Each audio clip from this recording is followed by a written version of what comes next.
Abantu benshi iyo bavuze imirire buri muntu wese yumva ibye. Harumva ko kurya neza ari ukurya amafiriti, ari ukurya bikaranze, ari ukurya ibintu byiza, ariko burya inzobere mu mirire zivuga yuko burya imboga n'imbuto ari ibiribwa imibiri yacu ikeneye. Mu kiganiro ubuzima bwanjye cy'uyu munsi tugiye kuganira ku mboga n'imbuto, akamaro kabyo. Hari abantu benshi baba bavuga yuko kurya imboga n'imbuto ari iby'ingo zikize, ari byo kwirata, ariko nyamara turaza gusobanukirwa neza tumenye yuko imboga n'imbuto ari ibiribwa umubiri wacu ukeneye. Ni mu kanya mu kiganiro ku buryo burambuye.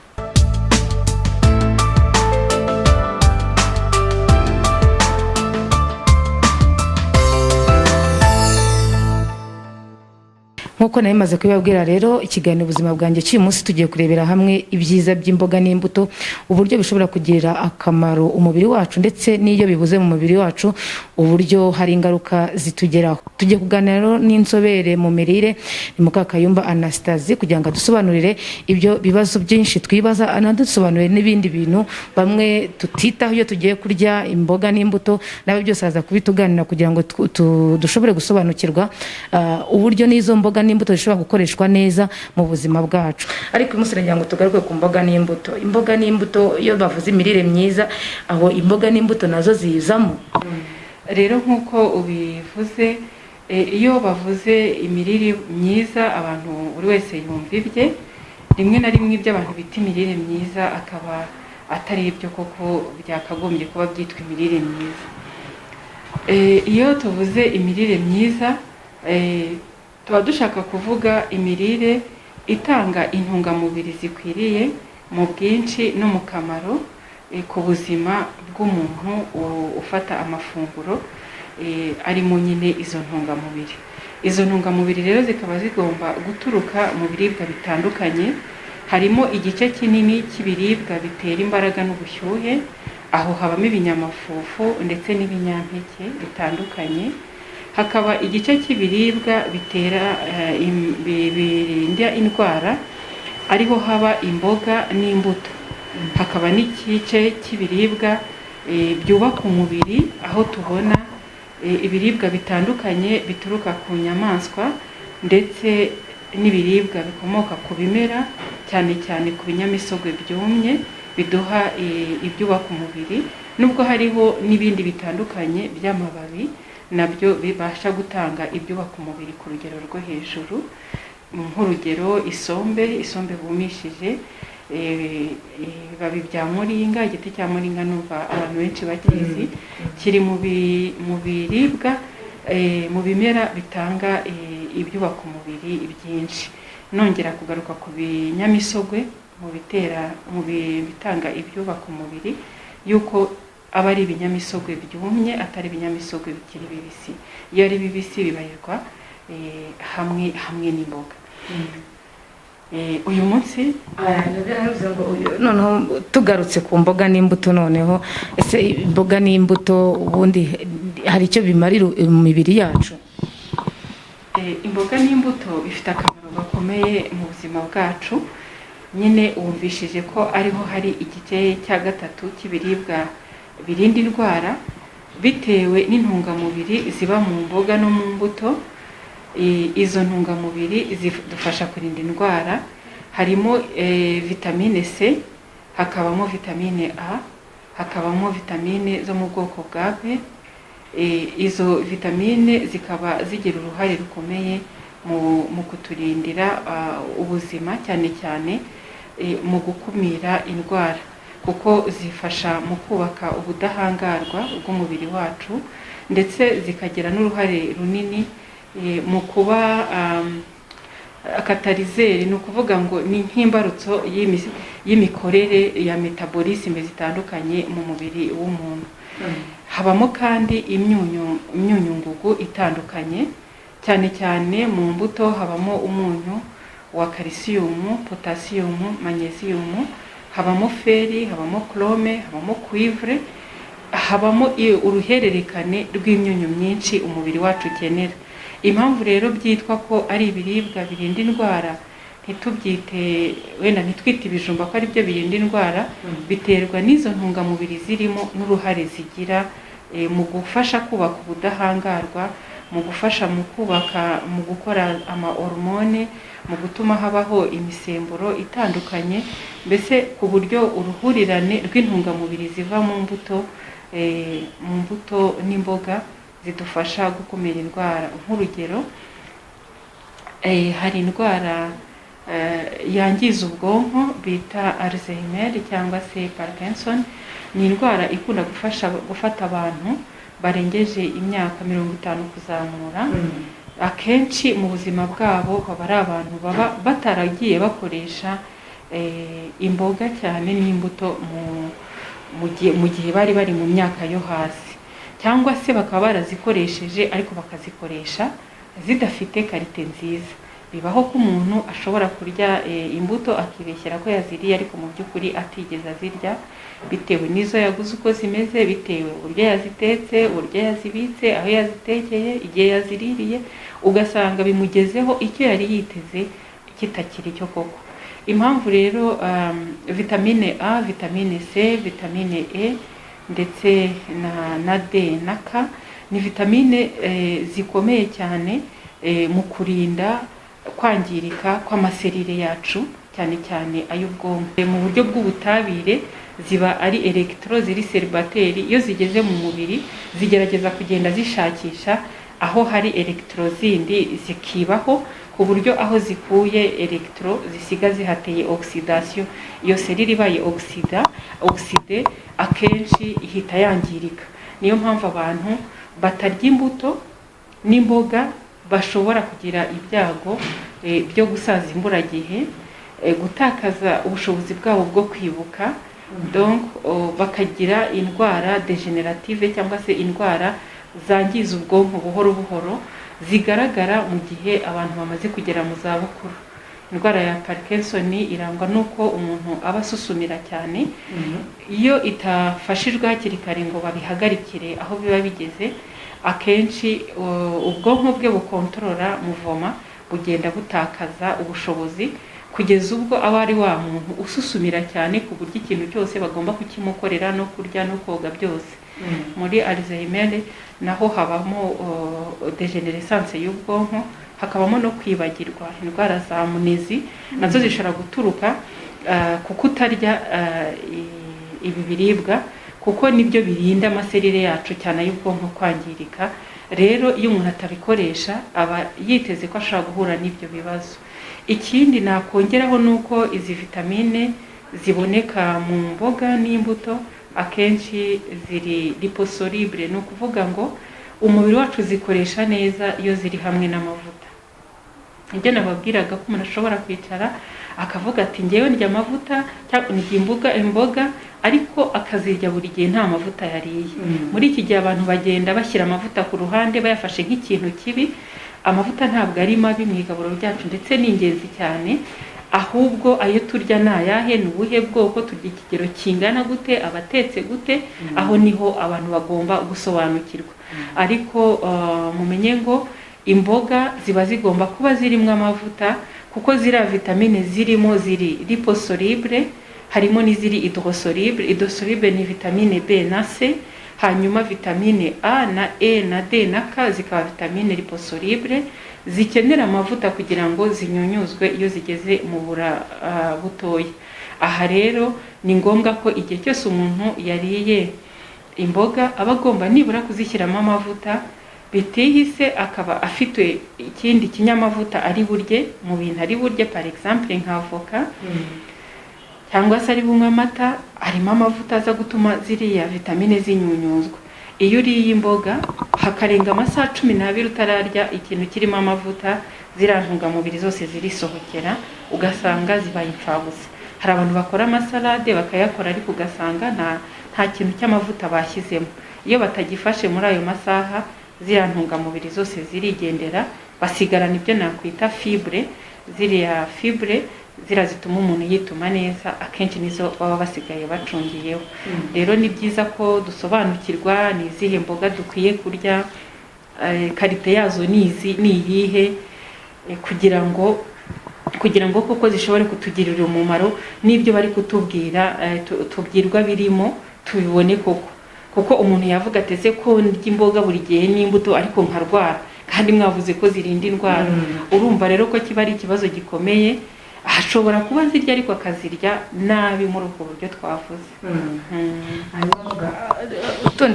Duhereye nk'urugero kuri izi mbuto dufite hano n'imboga, umuntu ashobora kwibaza ngo ubundi iyo umuntu ariye umuneke ubundi wamufasha iki mu mubiri we, ubundi umuntu ariye itunda, ubundi umuntu ariye ikinyomoro, ubundi umuntu ariye indimu, ubundi byamufasha iki mu mubiri we, ngira ngo wenda wadusobanurira. Nyine nk'uko mubibona imboga n'imbuto bigiye biratandukanye mu mabara, muri forume, biratandukanye mu buryo bwose. Uko bitandukanye hano inyuma mu buryo bugaragara buri fizike, ni nako bitandukanye mu ntungamubiri bishobora kutuzanira mu mubiri wacu. Ni ukuvuga ngo nk'uko mbajije imineke, tuzi neza ko ari urubuto rukungahaye ku isukari, kandi isukari yo mu mbuto ni isukari nziza. Akenshi ibikozwe na molekile ebyiri, fructose na glucose. Ni isukari umubiri wacu ushobora gukoresha neza itagoranye kandi yinjira mu mubiri buhoro buhoro. Ni amasukari aba atandukanye n'amasukari yo mu nganda, kuko ayo mu nganda tuyita sucre à calorie vide, kuko nta bindi bintu aduha uretse izo karori gusa. Ariko aya ngaya yo mu mbuto no mu mboga aduha isukari irimo n'imyunyu, igendanye n'amafibre, igendanye n'amavitamine, ku buryo bihuriza hamwe umubiri wacu bigafasha umubiri wacu neza. Umuneke akaba ari ikiribwa cyiza ku birebana no gukoresha neza umutima. Ni ukuvuga ngo imineke uretse kuba tuvanamo ibinyamasukari kandi bya karite, harimo ubutare bwa calcium, habamo phosphore, habamo magnesium ndetse nyinshi. Akaba ari na fruit nziza abantu barya bari hafi kujya kuryama, kuko ifasha ubwonko kuruhuka neza bitewe n'umunyu wa magnesium ubamo na potassium. Akaba ari rumwe mu mbuto abantu barwara indwara z'umutima cyangwa mu rwego rwo gukumira indwara z'umutima abantu bakoresha. Hanyuma ugifite iyo mineke, hari uwo usanga iyo mineke ari mito, hari n'abo usanga afite imineke imwe miremire. Ubundi hari itandukaniro ku bigendanye n'intungamubiri zayo? Murakoze.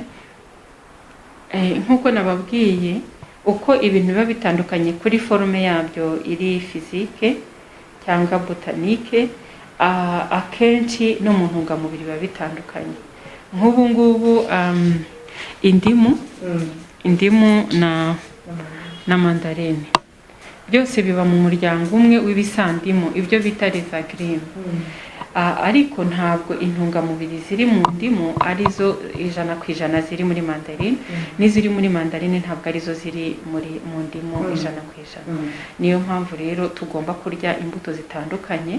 Umuntu ntiyihate urubuto rumwe, tukagerageza kujya tugenda tuzihinduranya, cyangwa se tukarya ubwoko bubiri cyangwa butatu icyarimwe, kuko uko bitandukanye gutya inyuma ni nako biba bitandukanye mu ntungamubiri.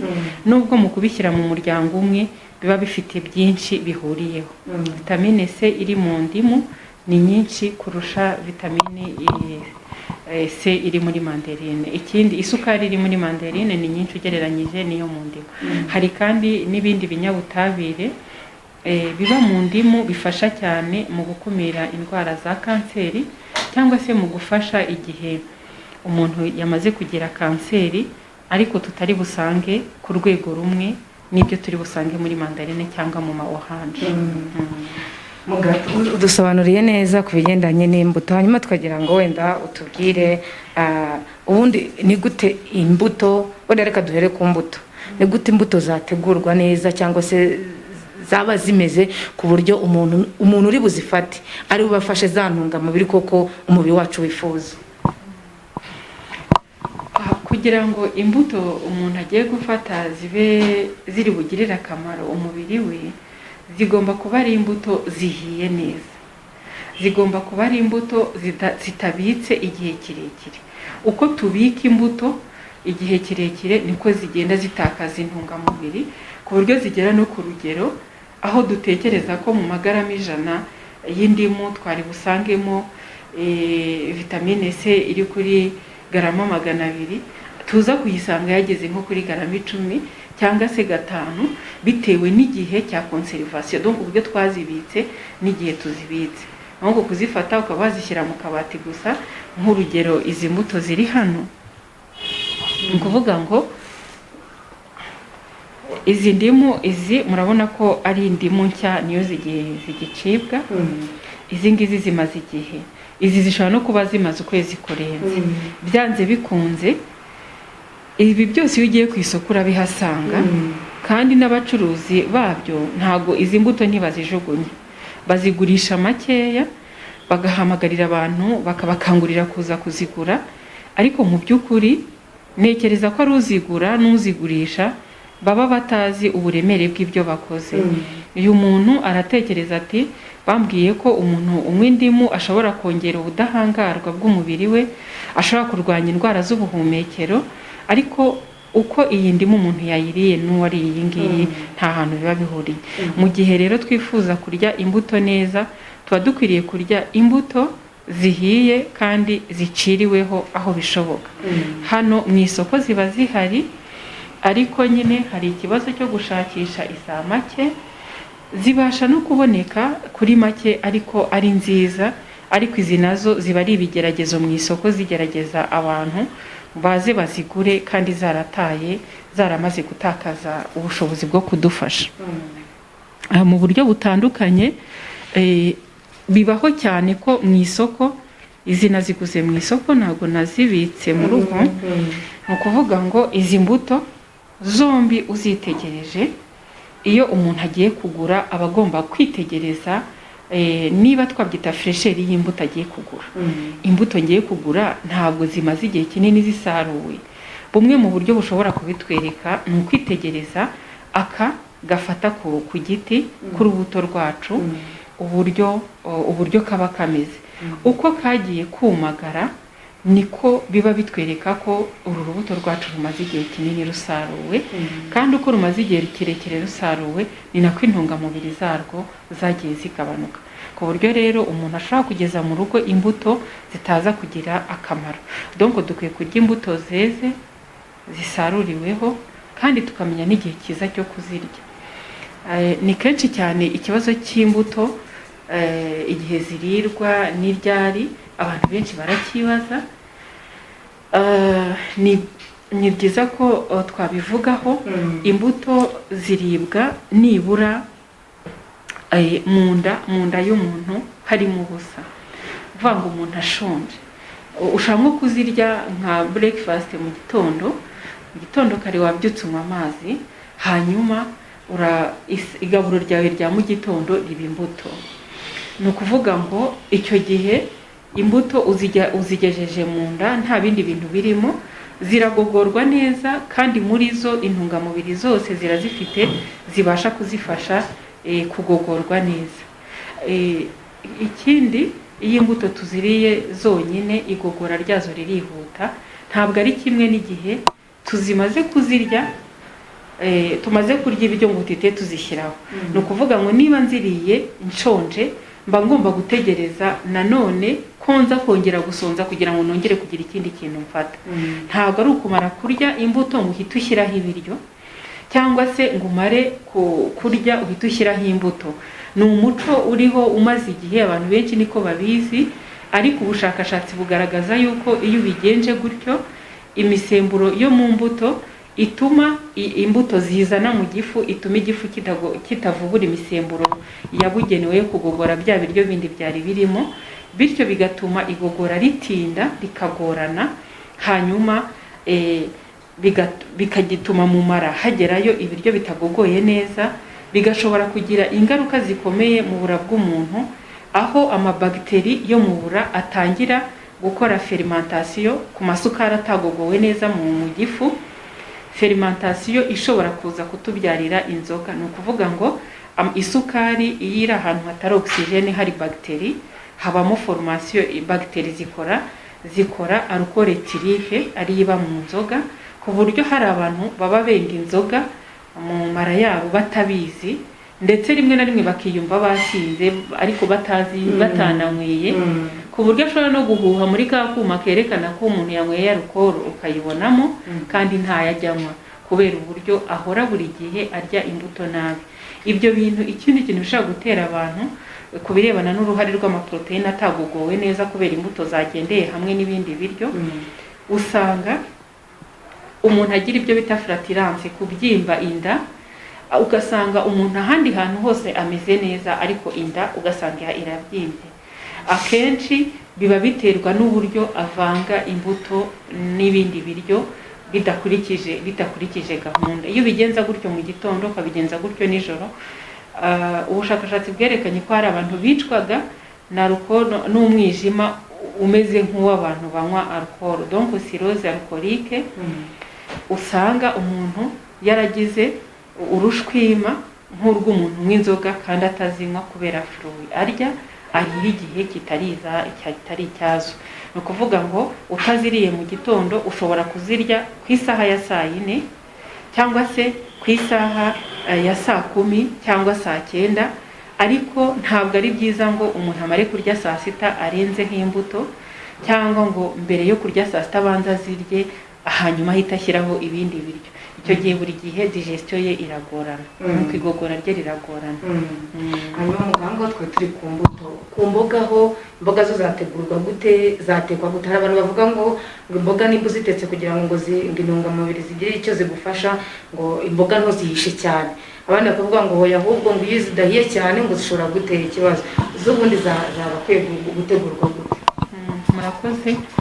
Imboga ntago zigomba gutekwa umwanya muremure, zigomba gutekerwa ahantu hatari irumuri rw'izuba, kuko ririya zuba ryangiza cyane vitamine A na vitamine C. Ikindi kuziteka, zitekwa ku muriro mukeya kandi zigatekwa igihe kigufiya gishoboka. Ntago zakagombye iminota myinshi, zagombye gutinda ku ziko ni iminota 20. Ni ukuvuga no mu minota 10 imboga ziba zihiye. Hahandi uzirya zikocagurika, ntabwo ugomba gutegereza ko imboga watetse zitakaza ibara ry'icyatsi zijye gusa n'umuhondo cyangwa iriya vert militaire usanga zahindutse rwose. Akenshi intungamubiri tuba dushakamo ziba zamaze kwangirika. Kuba wenda izo mbuto zitafashwe muri bwa buryo bwiza watubwiye, n'izo mboga zitateguye muri ubwo buryo bwiza watubwiye, hari icyo byamarira umubiri?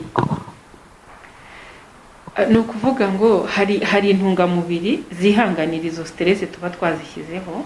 Izo twavuga nk'ariya amafibre, turiya turandagashi tuba mu mboga, tuntu tuba tumeze nk'imizi, turiya tuntu ntago ubushyuhe ntago butwangiza cyane, ariko turihangana tugashobora kugera mu mara tukadufasha gutuma umuntu yituma neza.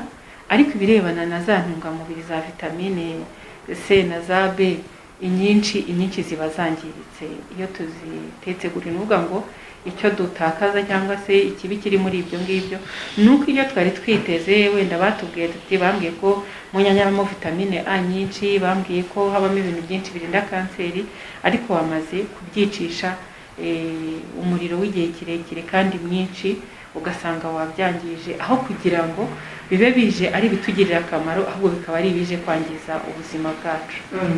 Hanyuma hari abantu bazi ko kurya imbuto, kurya imboga ari ibyingo zifashije ndetse ziri no mu mijyi, kandi ahubwo byakabaye ari n'ibyo mu cyaro cyane ko banabyihingira, bamugani bikaba bikimeze neza.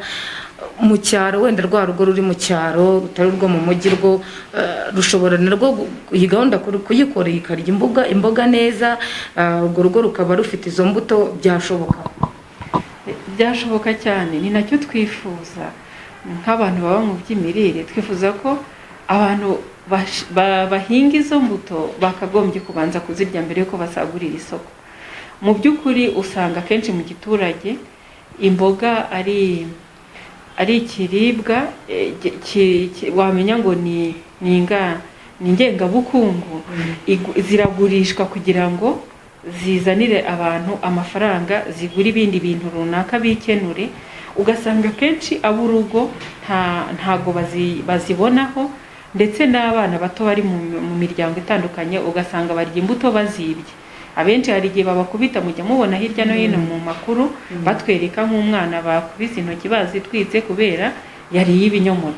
Kubera iki? Byari bigenewe kuzajya mu isoko. Ni ukuvuga ngo ni ikibazo cy'imyumvire. Ni ikibazo cy'imyumvire, si uko baziriye batabona izo basagurira isoko. Rero numva ari uguhindura imyumvire. Abantu batuye mu giturage baba bahinze ibinyomoro, bahinze avoka, bahinze izi kamara, bazi ko kamara itaribwa, kamara ariye mu isoko. Bazi yuko goromisheri igomba kujya mu isoko. Ni ukuvuga ngo ibyo byose ni ibintu bijyanye n'imyumvire abantu bakwiriye guhindura. Nabo bagombye kuzirya ku rugero rumwe nk'uko abo bazishyira nabo bazirya. Ni imyumvire igomba guhinduka, ariko nabo bagomba kuzirya. Hanyuma rero abantu batarya imboga n'imbuto muri rusange, ingaruka zishobora kugera ku mubiri wabo kandi zigaragara, zishobora no kubateza n'ibindi bibazo wenda zaba zirahari cyane, kuko nk'uko twabibonye intungamubiri ziba mu mboga harimo nka vitamine A n'urugero. Ni vitamine igira uruhare runini cyane mu kuturinda kwangirika nyine kwa serire zacu, mu gutuma abana bakura neza cyangwa no kwisazura. Ifasha cyane ku maso, ifasha ku bwirinzi bw'uruhu, ku buryo nk'umuntu utarya imboga ashaka kugira ibibazo by'amaso. Mwambaza muti nawe warazibuze ko yambaye amarinete. Njyewe ndashaje, ndakuze, ni zabukuru. No kuvuga ngo hari n'indwara z'amaso umuntu yarwara zidatewe nuko yagize karansi ya vitamine A, ariko vitamine A umuntu utayifite, cyane cyane abana batoya, ishobora kudindiza imikurire y'umwana, umwana akagwingira. Igira uruhare runini cyane mu mikurire. Urumva indwara z'uruhu n'indwara z'amaso zabona kito ku bantu badakoresha vitamine A. Nanone twavuga vitamine C nayo irinda cyane, irinda nayo uruhu, irafasha mu ma reaction menshi atandukanye mu mubiri w'umuntu, ifasha kurinda indwara z'ubuhumekero. Murabizi iyo abantu barwaye grippe babuha utunini twa vitamine C, nyamara wenda n'imbuto zari zihari bari kuzikoresha. Ni vitamine irinda cyane aho ingingo zacu zigenda zihurira, ku buryo donc mu kurinda tisi conjonctive ifitemo uruhare rwinshi. Ni ukuvuga ngo abantu batarya imboga n'imbuto baba bari mu byago, ku bana batoya, ku imikurire mibi, kurwaragurika, kandi gusaza imburagihe, kubera yuko izi ntungamubiri zidufasha ahanini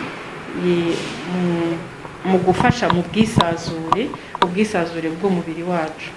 Rero uzabona ko abantu bakunda kurya imbuto n'imboga akenshi baba basa neza, bafite ukuntu baba basa, ku buryo n'umuntu wundi wese ababiza turiya muntu arya neza, arya imbuto kenshi, arya furuwi kenshi, arya salade, ariko wowe ukibaza impamvu wowe utabirya. Sari uwanze gusa neza. Ubu usanga ko rwose abantu babikoresha kenshi baba bafite ukuntu basa bitandukanye n'abatabikoresha. Hanyuma mugadusoza rero twagira ngo mugire inama abanyarwanda uburyo bakwiye kurya imboga n'imbuto, ndetse bakanazikoresha neza. Twagira ngo muse nk'abajya inama bitewe n'uko abantu benshi bamugani bumva ko kubirya ni byiza, ariko ukibaza impamvu batabikora. Niyo nama mwabagira kugira ngo abantu bumve ko bagomba guhindura imyumvire bagakoresha n'ibi biribwa cyane kuba bikenewe mu mubiri wacu. Murakoze.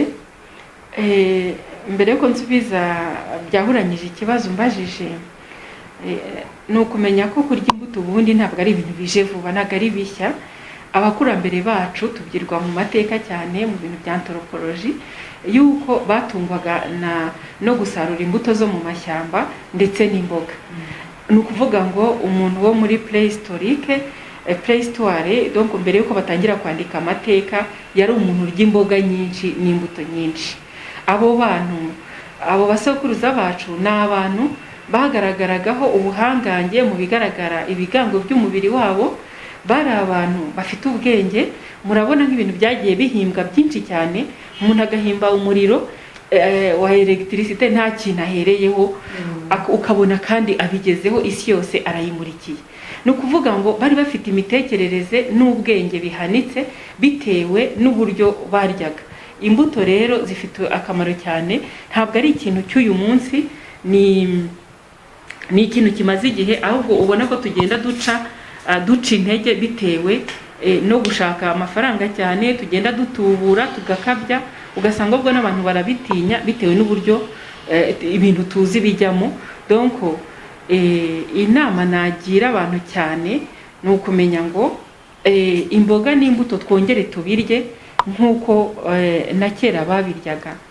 Ubu ngubu ho zaranagwiriye, izavuye mu ishyamba, abantu baraziteye baraziyegereza, bashobora no kuzitera ku gice kinini. Abantu bumve ko imboga nziza zidakwiriye kuba ari izigomba kujyanwa i Burayi, twebwe tutarazirya.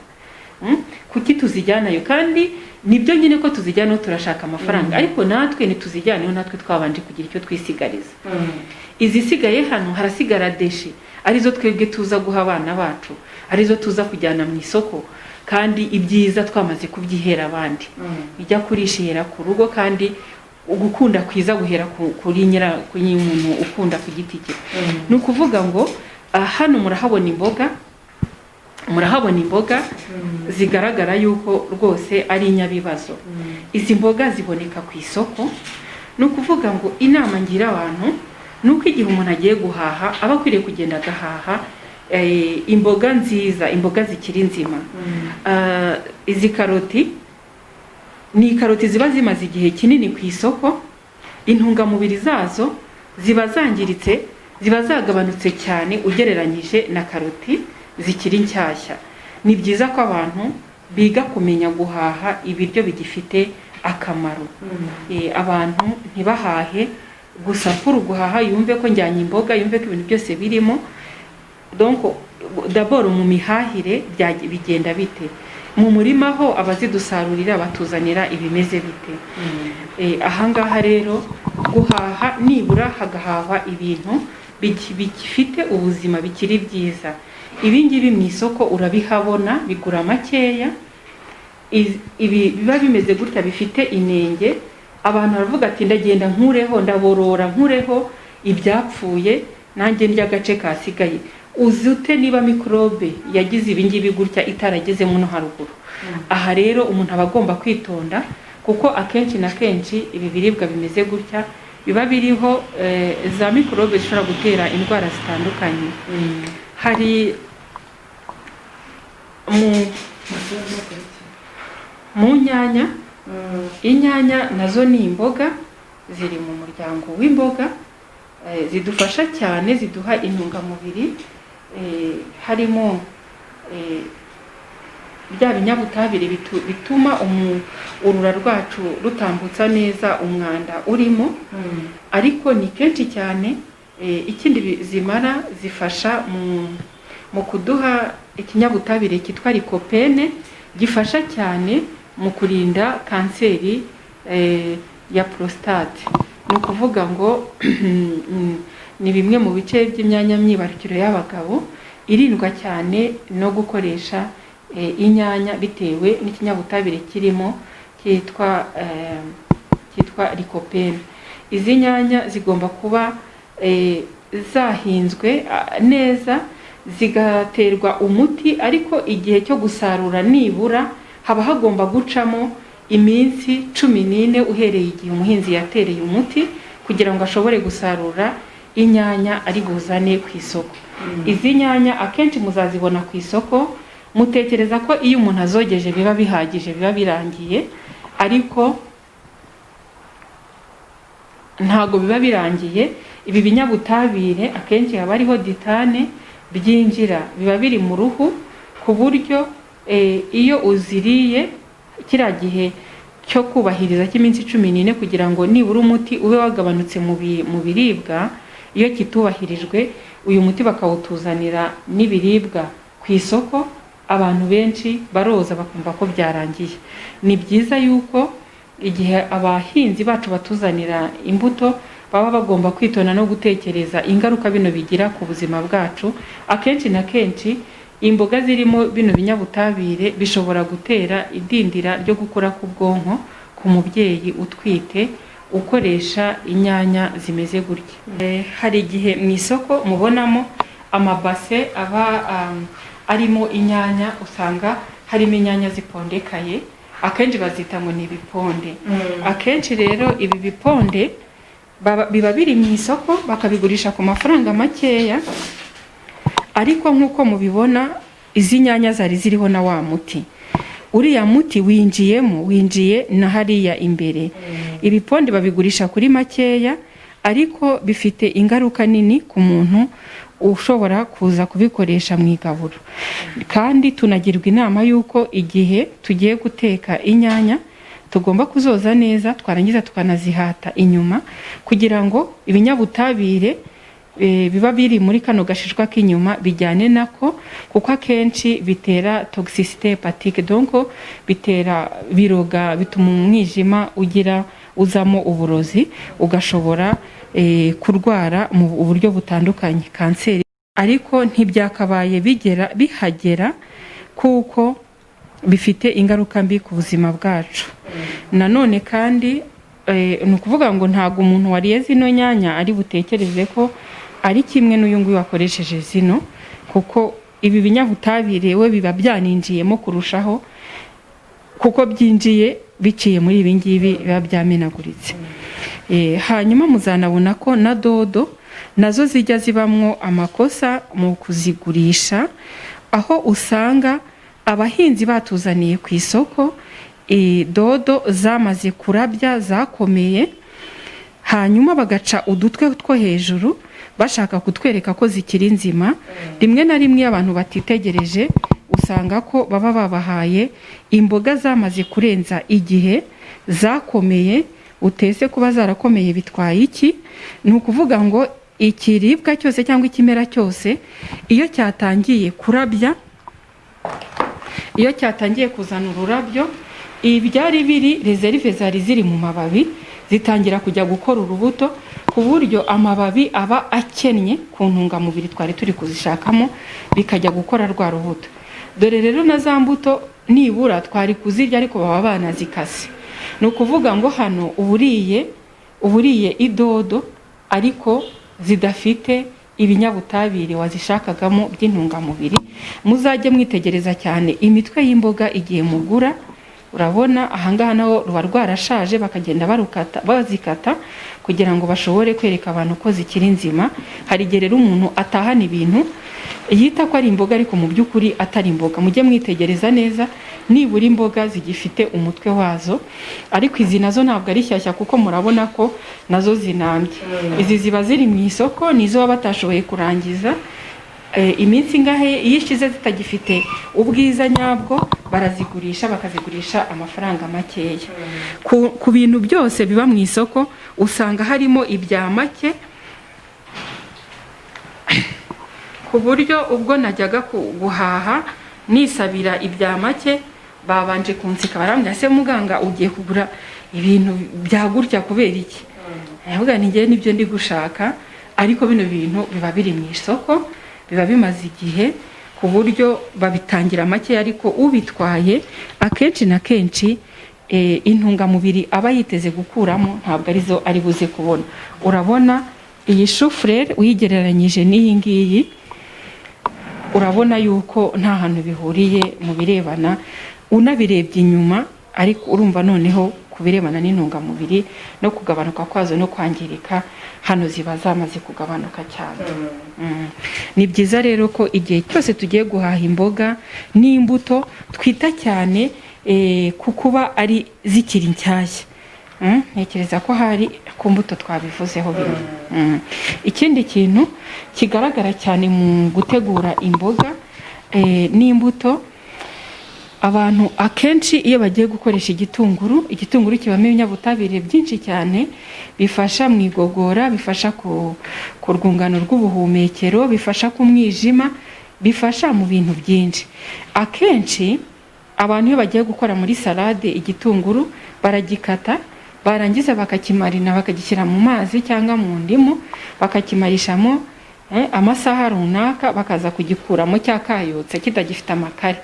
Nkibutse ko amakare y'igitunguru ari bwo bwiza bwabyo, ari cyo kintu uri kukirira ubundi kitanameze kuriya ntago cyaba ari n'igitunguru. Iyo umaze kukidezactiva rero ukivanyemo ibinyabutabire bigufasha ukabimena, uba ubyangije, ugasigarana uri kwirira ibikatsi iby'ingenzi wamaze kubitakaza.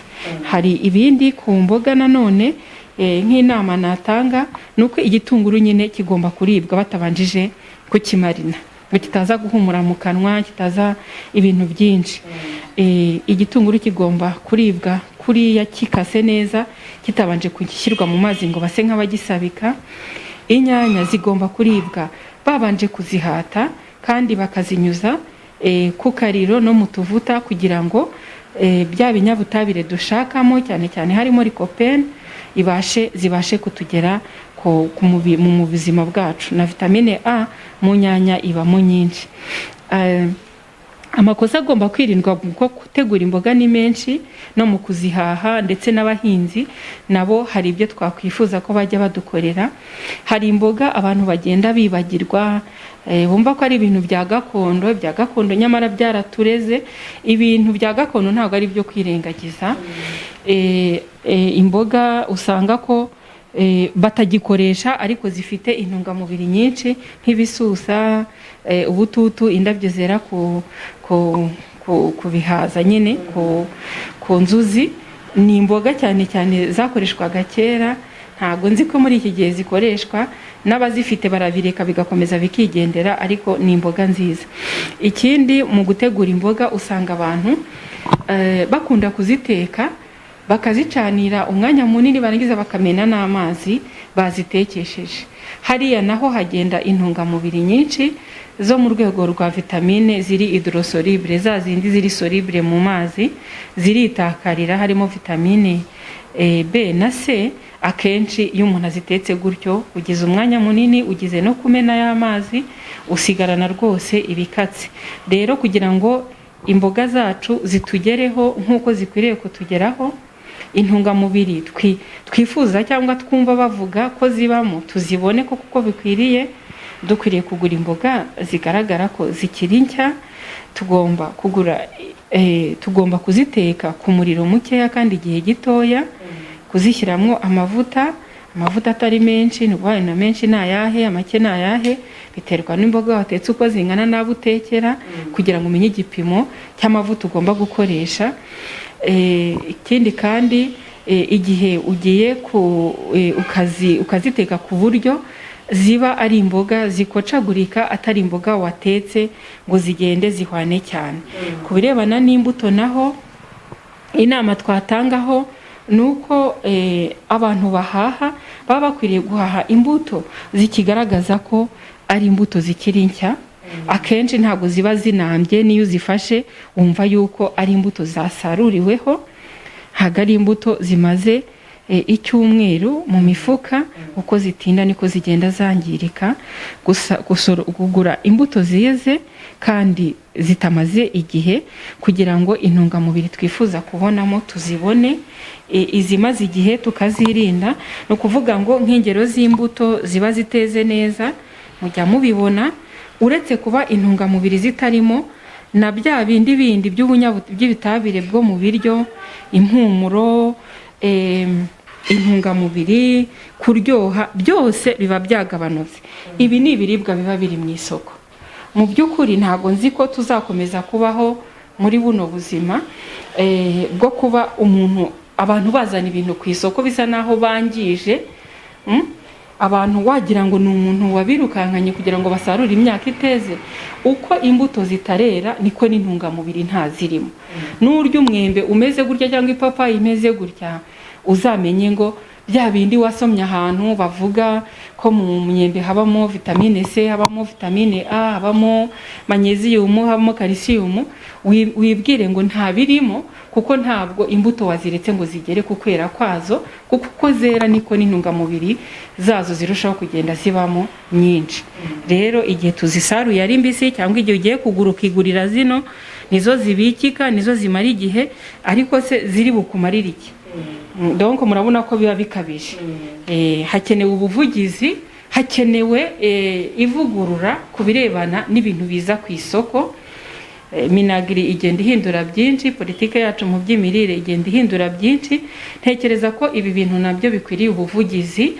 Niba nguriye umwana umwembe umeze gutya, ndashatse ku isoko iyeze yose ndayibuze, n'umwembe nta n'isukari ufite, uyu nguyu umeze nk'umunyu, nawe urya ari kunkumura azajya abona umwembe ahunge, kandi noneho n'intungamubiri nashakaga kumuha ntazirimo. Urabona ko na za mandarine nazo hari igihe nazo bazizana mu isoko nazo ziteze. Rero hakenewe ko niba mushaka ko habaho impinduka ku birebana n'imirire, bikwiriye guhera ku bahinzi ibyo batuzanira, hanyuma abacuruzi bacu nabo bakaduha ibintu byiza. Ibintu biba byapfuye biba bikwiriye kujya guhabwa amatungo cyangwa se gukorwamo ifumbire izeza iyindi myaka, ariko ntago bikwiriye kuba ari ibintu biribwa n'abantu. Rero hari abantu bajyaga bajya kugura, wenda akagura imbuto atitaye kumenya ko ibingibi ari ikibazo, atitaye kumenya ko iyi imbuto ziteze neza ziba zitagejeje ku rugero rwazo rwo kumuha intungamubiri yifuzaga kuzibonamo. Vuba rero ngo hari igihe nshobora kurya nibwira ngo ndi kurya ibi bintu, ariko mu by'ukuri ntabyo ndi kurya bitewe n'ukuntu nabiriye, uko nabihashye bimeze, uko nabiteguye. Mwiyumviye ko rero imbuto n'imboga ari ibiribwa umubiri wacu ukeneye, cyane ko hari intungamubiri ziba zikenewe n'umubiri yacu. Mwiyumviye ko mudashobora no gusaza, abantu mufata imboga n'imbuto mwiyumviye ko mushobora no kugira uruhu rwiza, mukagaragara ko mudashaje cyangwa se mudafite imyaka myinshi, nyamara kubera ko mwariye imboga n'imbuto. Ikindi nuko birinda indwara nk'uko muganga Mukakayumba Anastasie yabigarutseho, aho yatubwiye yuko hari indwara zimwe na zimwe umuntu ashobora kwirinda bitewe nuko yariye imboga n'imbuto. Ikiganiro ubuzima bwanjye nanga tugisoreje naho ubutaha.